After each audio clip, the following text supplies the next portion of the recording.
Assalamu alaikum wa rahmatullahi ta'ala wa barakatuh. J'espère que vous allez bien. On se retrouve aujourd'hui pour une nouvelle vidéo. Aujourd'hui, Inch'Allah, on va faire ensemble un cours très intéressant de la pédiatrie. C'est les infections urinaires chez l'enfant. Il faut savoir que c'est un motif fréquent quand même de consultation dans les urgences. Donc, vous allez le voir, Inch'Allah, les gardes. Donc, il faut bien le maîtriser. Alors, on va voir ensemble une définition. Ensuite, on va voir, donc voilà la définition. Ensuite, on va voir l'éthiopathogénie.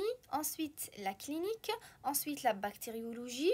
Par la suite, on va voir la démarche diagnostique. On va voir aussi le diagnostic étiologique. Et enfin, le traitement. Et on commence, bismillah, par une définition. Alors, c'est quoi la définition de l'infection urinaire? Alors, il faut savoir que l'infection urinaire se définit comme étant la présence dans les urines d'une bactériurie significative associée le plus souvent à une leucocéturie pathologique, d'accord? Donc il faut savoir que normalement les urines sont stériles, d'accord? Donc la présence de germes est notée uniquement dans la partie distale de l'urètre, mais généralement les urines sont stériles. C'est pour ça la définition de l'infection urinaire, c'est la présence dans les urines d'une bactériurie significative associée le plus souvent à une leucocéturie pathologique. Très bien, voilà, concernant la définition, il faut savoir que c'est l'infection bactérienne potentiellement sévère la plus fréquente en pédiatrie. C'est pour cette raison, les Guttelcom, c'est un cours à maîtriser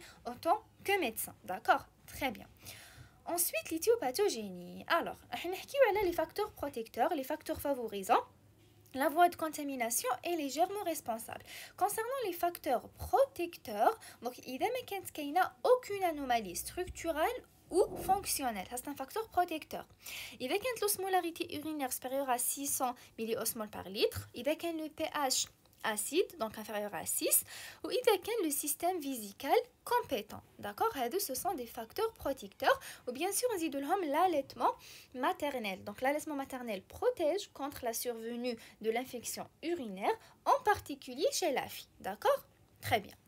Ensuite, les facteurs favorisants. Donc, les facteurs protecteurs, il n'y a aucune anomalie. Donc, logiquement, les facteurs favorisants, c'est quoi? Il y a une anomalie anatomique, anomalie fonctionnelle, ou là, par rapport à la virulence des germes, d'accord? Donc, un germe qui est vraiment virulent, donc c'est un facteur favorisant. Je me rappelle très bien qu'il y a un nourrisson pour une infection urinaire, justement, qui a le CBU.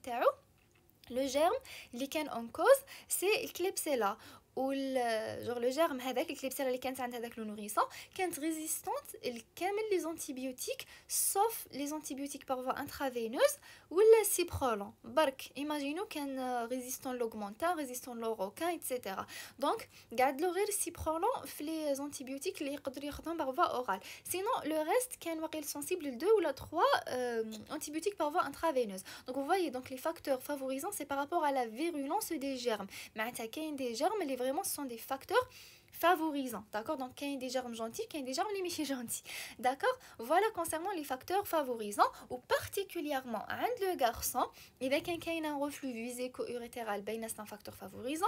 Il y a un phimosis serré et l'absence de circoncision. D'accord? Déjà, les mamans qui disent, genre, l'enfant a une infection urinaire, parce que elle a طولت ما ختنتوش. D'accord? Donc, généralement, j'ai entendu ça, les cas avec l'infection urinaire chez les garçons. D'accord, donc ce sont des facteurs favorisants. D'accord, très bien. Alors, je les facteurs protecteurs, je les facteurs favorisants. Maintenant, les germes responsables. Alors, il y a 3 germes, les لازم تشدوهم ou les كاينين vraiment في la pratique. Personnellement, j'ai vu كامل هاد les germes في la pratique. Alors, soit genre كامل les infections urinaires اللي شفتهم, soit Escherichia coli, اللي تكون في 80% des cas, soit le Klebsiella, soit le Proteus. D'accord? Donc, il y a les 3 germes les plus fréquents de l'infection urinaire. Très bien. Ensuite, la voie de colonisation. On a 2 voies principalement. Soit la voie ascendante, soit la voie hématogène. Alors, la voie ascendante, la flore fécale, d'accord? Ou la hématogène, c'est vraiment rare. D'accord? Très bien. Alors, voilà. حكينا على la définition, حكينا على l'éthiopathogénie. Maintenant, la clinique. Alors, quels sont les symptômes qui خلونا نخمو في l'infection urinaire? Alors, soit عند le nouveau-né, soit عند le nourrisson, soit عند l'enfant. Donc c'est pas la même chose. Le nouveau-né, واش هما les signes اللي خلونا نخمو في une infection urinaire. Donc c'est l'hypothermie, les difficultés alimentaires, les troubles digestifs. Donc vous voyez, c'est pas spécifique, d'accord? OK, genre un signe qui est très important, c'est l'ictère. Déjà حكينا عليه في la vidéo تاع l'ictère. قلنا إذا كان ictère persistant ولا ictère prolongé, هنا نخمو في l'infection urinaire, on demande quand même le CBU, d'accord? Très bien. Ensuite, le nourrisson. Alors, généralement, le tableau, l'IGB, le nourrisson, l'infection urinaire, c'est la fièvre sans foyer évident. D'accord? C'est vraiment fréquent dans la pratique. Alors, il dit comme nourrisson, pour fièvre. تبداو تحوسوا على le foyer infectieux. تشوفوا l'examen ORL normal. Le foyer digestif vous éliminez par l'interrogatoire. Des fois même نلحقوا حتى نديروا le PL. D'accord? زيدوا l'examen pleuropulmonaire كيف normal. Donc ما تلقاو حتى foyer يبقى لكم برك foyer urinaire. Donc demandez ECBU تلقاو infection urinaire. Donc هذه c'est vraiment fréquent genre في la pratique. D'accord? Très bien. Donc, on a des troubles digestifs, donc des vomissements, diarrhée, faiblesse du jet, pleurs lors des mictions. D'accord? Donc, très importante, c'est la mauvaise prise pondérale. D'accord? Et dès qu'il y a une mauvaise prise pondérale, il faut penser, genre, l'infection urinaire. D'accord? Très bien. Maintenant, de l'enfant. Alors, de l'enfant, la fièvre est variable. La forme clinique. Donc, je qu'il y a la cystite, qu'il y a la pyélonéphrite. D'accord? Qu'il y a des signes donc urinaires, c'est la dysurie, la pollacurie et brûlure mictionnelle. Ou qu'il y a une douleur abdominale, donc soit une douleur hypogastrique ou la lombaire qui marque à la forme clinique. Alors, les formes cliniques, il y a la cystite ou qu'il y a la pyélonéphrite. Alors, tout simplement, la cystite, non ou peu fébrile. D'accord? La pyélonéphrite, il y a la fièvre. D'accord? Très bien. La cystite, absence de syndrome inflammatoire, tandis que la pyélonéphrite, il y a une altération de l'état général. Donc j'ai vu des patients pyélonéphrite, donc vraiment ça une altération de l'état général. Donc cystite djibayin ou pyélonéphrite djibayna. Donc vous risquez pas genre peut-être le faire comme sur le plan pratique parce que vraiment djibayna il un patient fébrile, donc l'enfant il fébrile, altération de l'état général, etc. D'accord? صح. Alors pour la cystite يكونوا بزاف les signes urinaires معناتها pour la curie, brûlure mictionnelle, etc. Tandis que la pyélonéphrite mais يكونوش vraiment important les signes urinaires. D'accord? Très bien. Donc la cystite قلنا absence de syndrome inflammatoire ou la pyélonéphrite la VS تكون طالعه circuit compositif ou les globules blancs يكونوا طالعين. Donc hyperleucocytose ou l'accélération تاع الVS circuit contalat, donc la présence de syndrome inflammatoire. D'accord? La cystite, la douleur تكون hypogastrique, d'accord? Ou pour la pyélonéphrite, تكون كاينه une douleur lombaire. D'accord? Donc qui dit l'examen clinique تاعكم راح تكونوا orienté soit la cystite ou la pyélonéphrite. D'accord? Très très bien. Donc voilà concernant les symptômes. عند le nouveau-né واش كاين, عند le nourrisson ou عند l'enfant. Ensuite l'examen physique. Alors l'examen physique كي نديروه لازم toujours كيما قلت لكم كي نديرو l'examen physique لازم نعرفوا واش رانا نحوسوا. D'accord? Alors كاينه عفسه très très importante نحوسوا عليها, c'est le contexte malformatif. Alors علاش نحوسوا على le contexte malformatif? Parce que des fois les malformations rénales يكونوا associées à d'autres malformations. D'accord? Par exemple إذا كانت les oreilles كانوا mal ourlées. D'accord? Alors c'est un réflexe infection urinaire qui تسبكتوها surtout عند le nourrisson تحوسوا ولا عند le nouveau-né تحوسوا est-ce que كاينه une malformation au niveau des oreilles. Alors علاش نحوسوا au niveau des oreilles? Parce que كاين la même origine embryonnaire بين le tube alors l'appareil urinaire ou bien les oreilles. D'accord? Donc on a la même origine embryonnaire. Elle est généralement qui connaît les oreilles mal ourlées, il y a une malformation rénale associée. D'accord? Très bien. نحوسوا ثاني إذا كاينه méningocele, donc spina bifida, et une dysmorphie crânio-faciale. المهم نحوسوا est-ce que كاين un contexte malformatif. Très bien. نحوسوا ثاني إذا كاينه une masse abdominale, est-ce que كاين globe vésical, est-ce que كاينه HTA, est-ce que كاين des signes de déshydratation. D'accord? Ou bien sûr, ça très très important, c'est le retentissement staturo-pondéral. Parce que le nourrisson, il dit par donc le signe d'appel, c'est la mauvaise prise pondérale. On va une infection urinaire. D'accord? Donc voilà l'examen physique. Nous avons contexte malformatif, nous avons le globe vésical, l'HTA principalement. Est-ce qu'il y a un retentissement staturo pondérale. Très bien. Alors, concernant la clinique.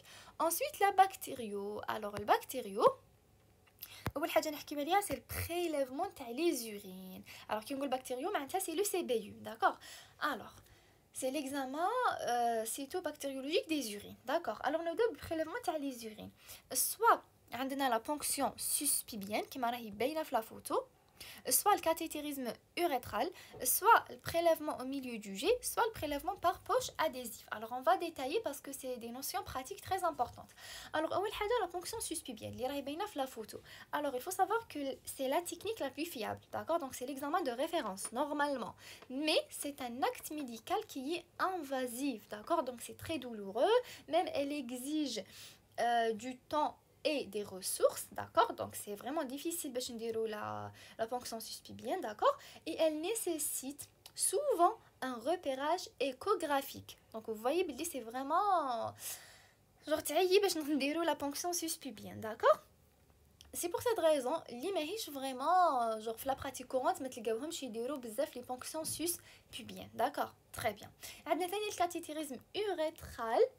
كيفاش يديروه par sonde de souple, d'accord. يديروه par une sonde où il est facile à réaliser chez la fille parce que le cathétérisme aller-retour, d'accord. mais chez le garçon il est difficile à réaliser, d'accord. هذا ثاني ماهوش de pratique courante. ensuite عندنا le prélèvement au milieu du jet. alors هذه c'est une technique non invasive ou elle est vraiment نديروها sur le plan pratique, d'accord. elle est utilisée chez les enfants ayant une miction volontaire, d'accord. très bien. ou elle est difficile à faire chez le jeune nourrisson, donc je veux juste après نديرو عند le nourrisson, d'accord. وعندها une valeur prédictive. donc هذه la méthode اللي هي le prélèvement au milieu du jet عندها une valeur prédictive bonne, d'accord. إذا قارناها مع la ponction suspubienne, donc هي اللي نخدموا بها بزاف la pratique. D'accord, très bien. Ensuite, on a le prélèvement par la poche adhésive. Alors, la technique, c'est la plus utilisée chez l'enfant de moins de 2 ans. Ou comme je vous montre sur la photo, c'est le sachet qui est la collection des urines. D'accord. Donc, vraiment, c'est une notion pratique. Alors, la pratique, comment on le prélèvement des urines, soit prélèvement au milieu du jet. c'est عند l'enfant principalement اللي عنده une miction volontaire, soit des prélèvements par poche adhésive. هذه تكون عند le nourrisson معناتها qui يكون l'âge inférieur à 2 ans parce que la miction ما تكونش volontaire, d'accord. très très bien. ensuite la conservation.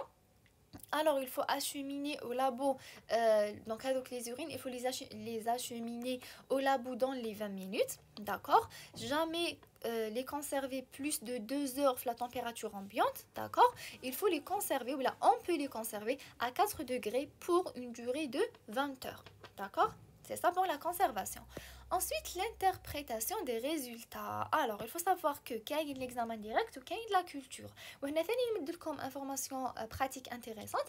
اذا مديتو par exemple le CBU الباسيون تاعكم كي تكتبوا في l'ordonnance اكتبوا ECBU plus antibiogramme وتحت le CBU كتبوا examen direct. علاش؟ باش الريزولتا تاع اللابو يمدها لكم le jour même تاع la bactériurie ou leucociturie, d'accord. ومن بعد لا كولتور باينه بلي راح تطول دونك حتى 3 جور باش تخرج لا كولتور مع l'antibiogramme. mais حنا واش يهمنا سي l'examen direct parce que اذا مد لكم اللابو l'examen direct le même jour, donc la bactériurie ou leucociturie, on peut poser notre diagnostic ونقدروا نبداو l'antibiothérapie, d'accord. ومن بعد كي تخرج لا كولتور مع l'antibiogramme نشوفوا est-ce que l'antibiothérapie تاعنا راهي efficace, donc est-ce que le germe est sensible. sinon اذا ما كانش sensible رايحين نبدلوا له l'antibiotique ونمدوا له l'antibiotique اللي يكون sensible ليه, d'accord. très bien. المهم هذا العفسه genre مليحه تعاونكم في لا براتيك. اكتبوا ECBU تحت examen direct plus antibiogramme parce que اذا ما كتبتوهالوش ماهوش راح يمد لكم l'examen direct le même jour, راح يمد كلش après la culture, d'accord.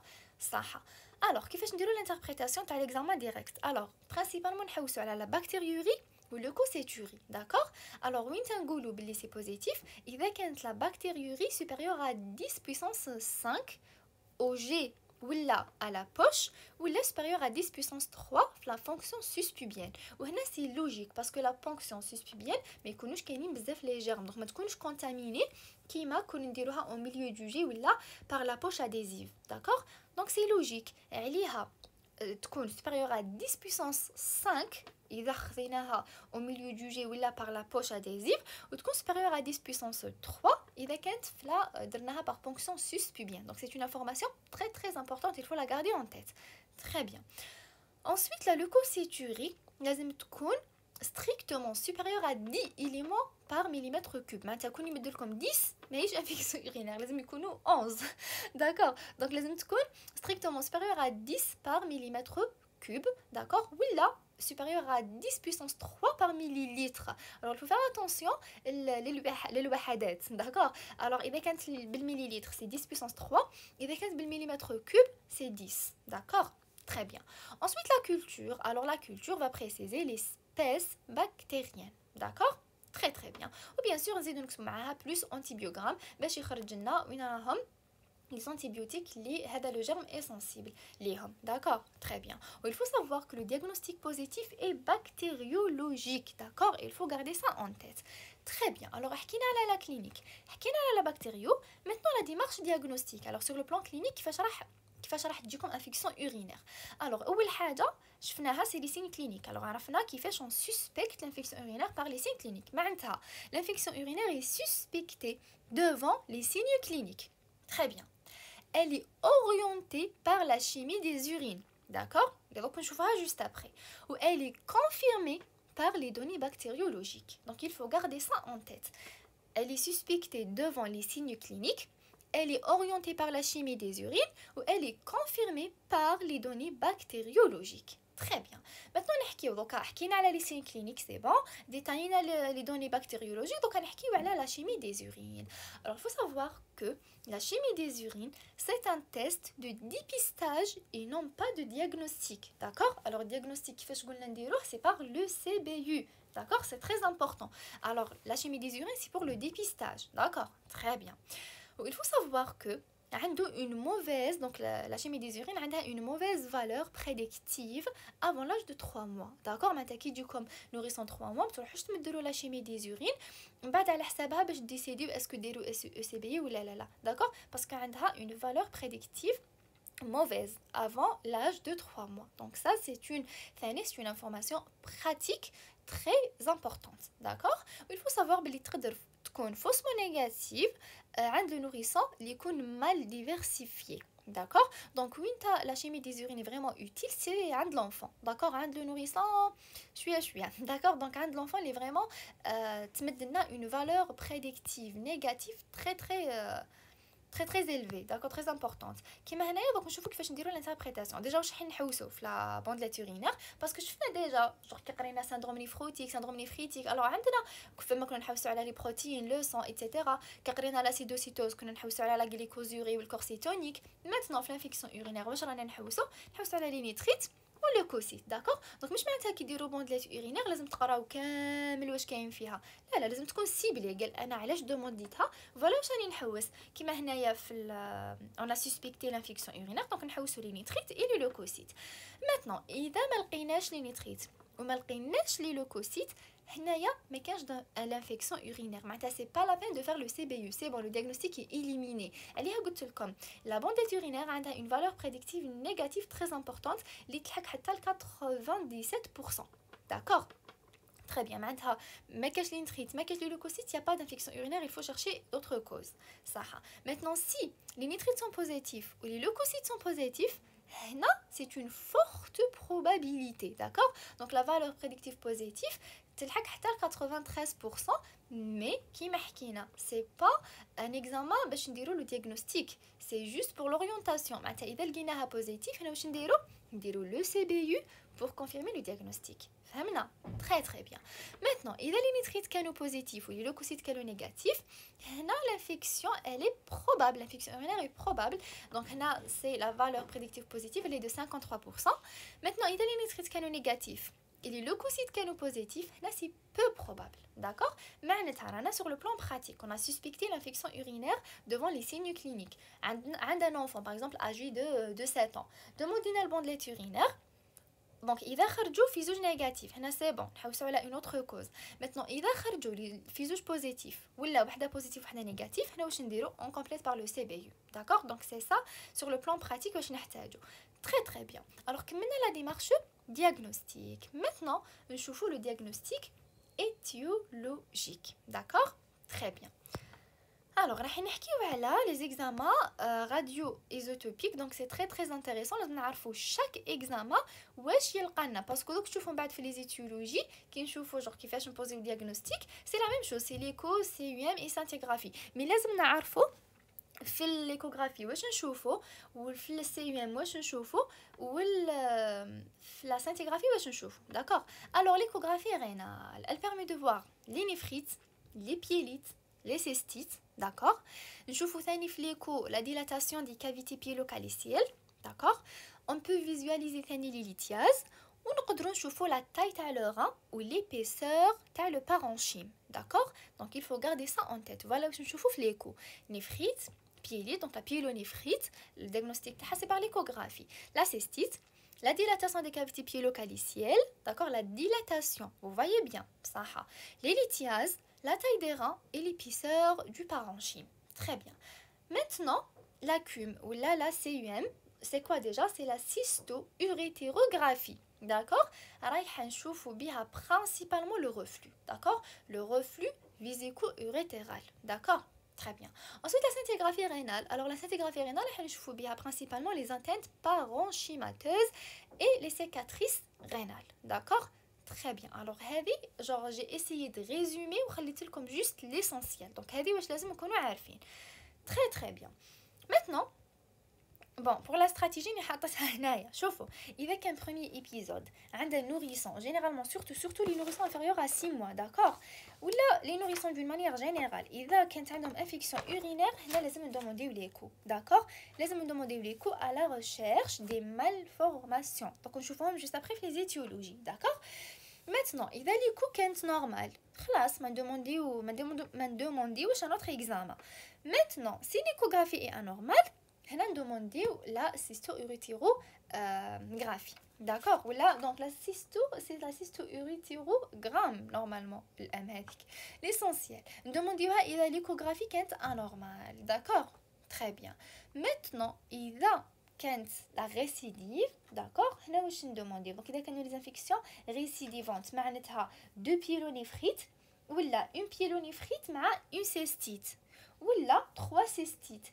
هنا ندومونديو l'échographie ou le CUM مع بعض. D'accord. Donc c'est des notions pratiques qui لازم نشدوهم. Alors إذا le premier épisode infectieux, soit cystite, soit pyélonéphrite, ندومونديو l'écho. D'accord, نشوفو. إذا l'écho normal, c'est bon. Aucun autre examen ne sera fait. Maintenant, si l'échographie est anormale, هنا il faut faire la CUM. D'accord. Très très bien. Maintenant les étiologies. Alors راح نحكيو على les étiologies. شوفوا principalement le nourrisson l'icône l'âge inférieur à 6 mois تكون كاينه une uropathie malformative associée 80% des cas. D'accord, مع les infections urinaires. D'accord. صح. Alors les principales causes واش هما؟ نبداو اول حاجه بال RUV اللي هو le reflux vésico urétéral. D'accord, le RUV. Alors il faut savoir que c'est l'uropathie la plus fréquente chez l'enfant. Ou c'est vrai, genre les infections urinaires les service, la plupart كانوا reflux. D'accord, le reflux vésico-urétéral. D'accord, donc c'est l'uropathie la plus fréquente chez l'enfant. Alors c'est quoi exactement le reflux vésico-urétéral? Alors il s'agit d'un reflux d'urine vésicale de manière permanente ou intermittente dans le haut appareil urinaire par défaillance de la jonction urétéro-vésicale. D'accord, donc c'est clair. Il peut être uni ou là bilatéral. D'accord, donc le diagnostic تاع le reflux باش نديروه هيا اذا كنتم تتبعوا هذا وين حكينا عليها في les diagnostics في les examens. Alors واش قلنا c'est la CUM, d'accord. Donc il y a les diagnostics تاع le reflux. Il faut faire attention, l'échographie ما تبينلناش le reflux. l'échographie واش تبين؟ واش قلت هنا؟ dilatation des cavités pyélocalicielles. معناتها اذا لقينا دوك درنا ايكو ولقينا dilatation des cavités pyélocalicielles واش ندومونديو CUM ورايحين بالك نلقاو le reflux vésico-urétéral. D'accord. Très très bien. Donc le diagnostic est posé par la CUM. Très bien. Donc il est plus fréquent chez le nourrisson et le petit enfant de moins de 5 ans. D'accord. Alors bon, pour les stades هنايا انا حاطتهم في la voilà في la photo. Alors واش عندنا كاين principalement 5 stades. D'accord. Alors le premier stade qui m'a باين في la photo, c'est un reflux intéressant seulement l'urtère. Comme tu vois, c'est un reflux qui intéresse seulement l'urtère. D'accord? Très bien. Alors le 2, le grade 2, c'est un reflux urétéro-piélocaliciel, mais sans dilatation. Vous voyez, il n'y a pas de dilatation. C'est vrai qu'il y a donc c'est urétéro-piélocaliciel, mais il n'y a pas de dilatation. Très bien. Le grade 3, c'est une dilatation minime ou modérée de l'urtère et ou l'urtère tortueux avec dilatation minime ou modérée du bassinet avec ou sans effacement léger des calices. Le grade 3 c'est quoi? Qu'il y a une dilatation minime. D'accord? Le stade 3 qu'il y a une dilatation minime. Maintenant, le grade 4, il y a une dilatation modérée. D'accord? Dilatation modérée et ou urtère tortueux avec dilatation modérée du bassinet et des calices. Vous voyez ici l'urtère tortueux, راهي باينه في la photo. Vous voyez باللي في 3 قلنا dilatation minime ou la modérée تاع l'urtère avec donc et ou urtère tortueux, d'accord? Donc oui, à partir de grade 3, d'accord? Vous voyez la différence sur les photos. Très bien. Ensuite, le grade 5, c'est une énorme dilatation et déformation de l'urtère avec énorme dilatation du bassinet et des calices. Donc vous voyez très bien sur la photo. Donc c'est le stade 5, d'accord? Très bien. Maintenant, la prise en charge, c'est à les stades. Donc le stade 1, 2 et 3. Une surveillance, d'accord, et on refait l'exploration 18 mois ou là vers le 24e mois, d'accord, à la le grade essentiel, لازم نديرو surveillance. Maintenant, pour le grade 4 et le grade 5, هنا لازم نديرو une antibioprophylaxie, d'accord. Donc c'est très important. Où on discute la chirurgie. Alors oui, on discute la chirurgie si infection répétée et cicatrice rénale. D'accord? On discute la chirurgie ou qui marque le stade 4 et le stade 5, لازم نديرو une antibioprophylaxie. D'accord? Au concernant l'antibioprophylaxie, alors tu en monothérapie, d'accord? Pour donc une prise le soir. Donc avec l'antibioprophylaxie, c'est en monothérapie une prise le soir. On vise les germes les plus fréquents. D'accord? On vise les germes les plus fréquents. Maintenant, l'antibioprophylaxie, on met de l'antibiogramme. D'accord? Parce que là, on prévient l'infection urinaire. Maintenant, on les germes les plus fréquents ou on met de antibiotiques qui sont sensibles. D'accord? Très bien. Généralement, je mets nitroflurantoine, trimethoprim ou sulfaméthoxazole. D'accord? Généralement le traitement donc pour l'antibiothérapie prophylactique. D'accord? Voilà, l'antibioprophylaxie. Alors très bien, maintenant le reflux qui marque la cause la plus fréquente. Alors qu'il y a d'autres causes, les autres uropathies malformatives. Déjà vous voyez, le reflux وحده وحطينا الاخرين كامل مع بعض parce que vraiment c'est le plus fréquent. Très bien. Ensuite نحكيو على la GPU. Alors واش هي la GPU? C'est l'anomalie de la jonction pyélo-urétérale كيما راهي باينه في la photo. C'est une anomalie de la jonction pyélo-urétérale, d'accord? Donc c'est une dilatation pyélique qui m'a bien la photo. Vous voyez, c'est le pyélon, voilà dilaté. Alors c'est une dilatation pyélique et calicielle, d'accord? Voilà le pyélon, voilà les calices. Donc ça sera une dilatation. La dilatation par obstacle de la jonction pyélo-urétérale. Donc vous voyez la jonction, voilà un obstacle. Donc il y a la GPU. Donc c'est une dilatation pyélique et calicielle par obstacle de la GPU, la jonction pyélo-urétérale, par sténose intrinsèque. D'accord? Très bien. Alors le diagnostic se fait en antinatal devant une hydronéphrose ou en postnatal après une infection urinaire. D'accord? Pour la GPU. Donc tout simplement, c'est une distension des cavités excrétrices du rein par accumulation des urines en cas d'obstruction des uretères qui marquent une sténose intrinsèque. D'accord? Très très bien. Maintenant pour les explorations, c'est l'échographie qui va confirmer le diagnostic. Vous voyez qui يكون عندنا nourrisson ou يدير infection urinaire, demandez l'écho parce que donc تشوفوا كامل principalement les malformations راح يبانوا في l'écho, d'accord? Donc demandez l'écho. Alors c'est l'échographie qui confirme le diagnostic.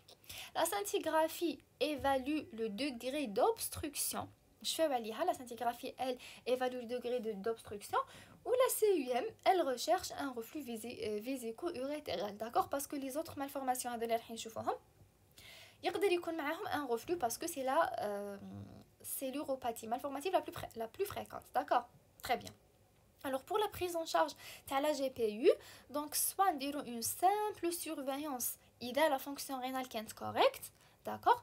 Soit on discute un traitement chirurgical en cas de perte de la fonction rénale, d'accord? Donc c'est au cas par cas. Idéal la fonction rénale qui est مليحة, on dirait une simple surveillance, donc la simple surveillance suffit. Tandis que, إذا كانت la fonction rénale perturbée, là on discute le traitement chirurgical, d'accord? Très très bien. Ensuite, la deuxième cause, c'est le méga urtère congénital. Alors, c'est quoi le méga urtère congénital? Tout simplement, c'est l'urtère élargi, d'accord? Parfois, on associe à une dilatation piélocalicielle sus-jacente, d'accord? Qui m'a la photo. Très bien. Elle peut être obstructif, refluent, donc méga urtère congénital مع le reflux, يقدر يكون non obstructif et non refluent, d'accord? Très bien. Concernant donc les explorations, l'échographie. Donc vous voyez, c'est très important. Alors l'échographie confirme le diagnostic et précise le retentissement sur le rein. Très bien. On بعد la scintigraphie ou la CUM, c'est la même chose. Donc l'indication تاعهم في هذو les pathologies عليها مانيش كاتبتهم parce que c'est la même chose. La scintigraphie, analyse de degré d'obstruction qui حكينا عليها et dans la fonction rénale. Ou CUM واش راح دير elle recherche un reflux vésico-urétéral associé. D'accord? Très bien. Pour la prise en charge, تاع الميغا urtère congénital, نمدو une antibioprophylaxie, donc c'est nécessaire, نمدوها من 6 حتى 12 mois, d'accord? Où le traitement chirurgical est discuté en cas de retentissement rénal ou bien d'infection urinaire répétée. D'accord? Alors on discute le traitement chirurgical. إذا كان un retentissement rénal ou إذا كانت كاينة ولا كانوا كاينين des infections urinaires à répétition.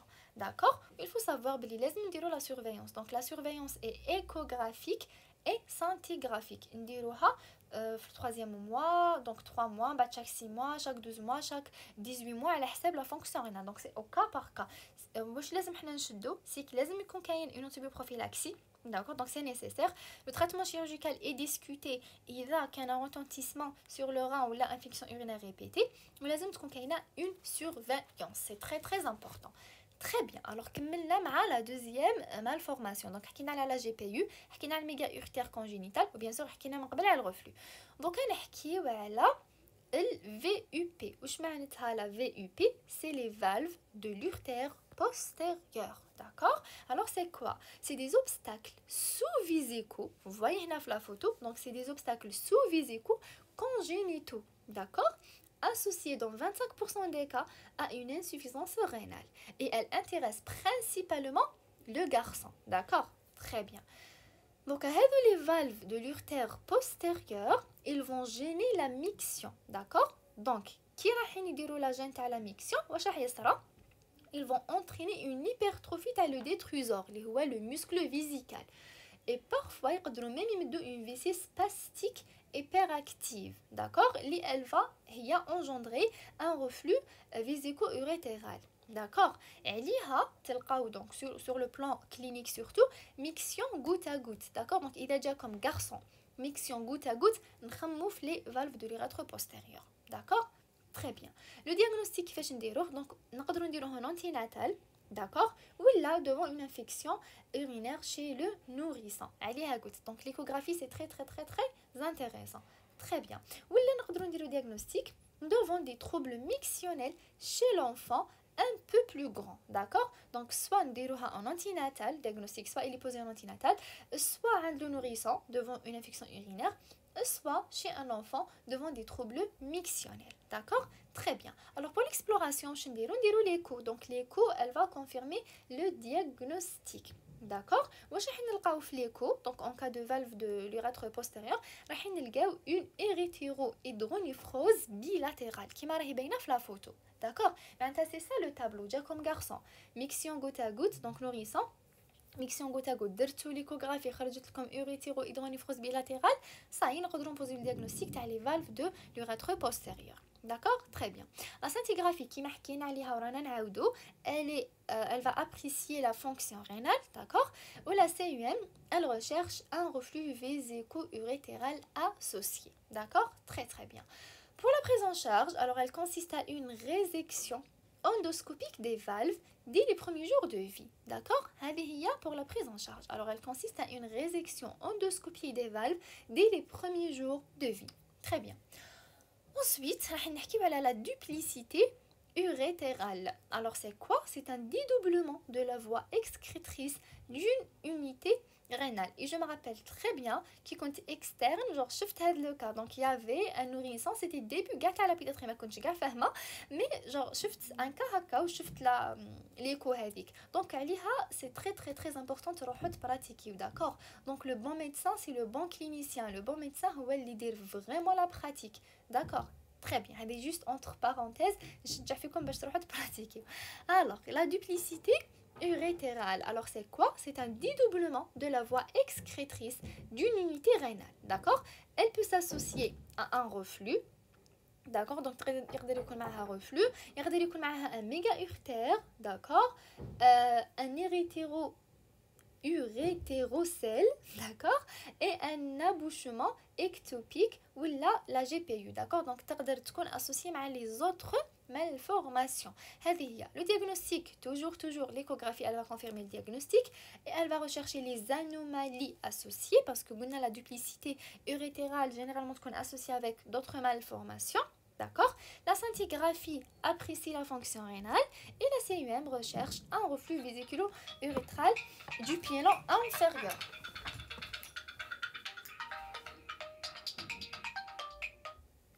D'accord? Alors je m'excuse. Alors voilà pour la duplicité urétérale. Très bien. Maintenant que maintenant les étiologies, رايحين نحكيو على le traitement. Alors le traitement رايح نحكيو على les antibiotiques, على la conduite وعلى la surveillance. D'accord? Alors نبداو les antibiotiques. Alors en première intention واش نمدو؟ Il faut savoir بلي نمدو les aminopénicillines ou sulfamide. Donc هذو هما اللي ils sont indiqués en première intention. D'accord? Très bien. Maintenant en deuxième intention, l'amoxicilline, l'acide clavulanique, l'aminoside et céphalosporine. D'accord? En deuxième intention.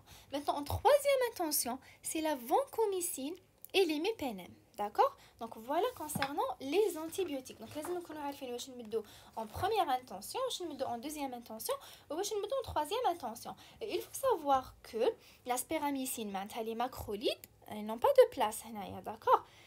Donc ne sont pas utilisés même pour l'oxacilline parce que l'oxacilline c'est un anti-staph وهنا staph ما حكيناش كامل عليه. D'accord? نحكي surtout على l'Escherichia coli, Proteus, Klebsiella, etc. D'accord? هذه هي معناتها en première intention c'est le كيما حكيت les aminopénicillines, les sulfamides. D'accord? Les aminopénicillines et les sulfamides. Les aminopénicillines donc c'est l'ampicilline et l'amoxicilline.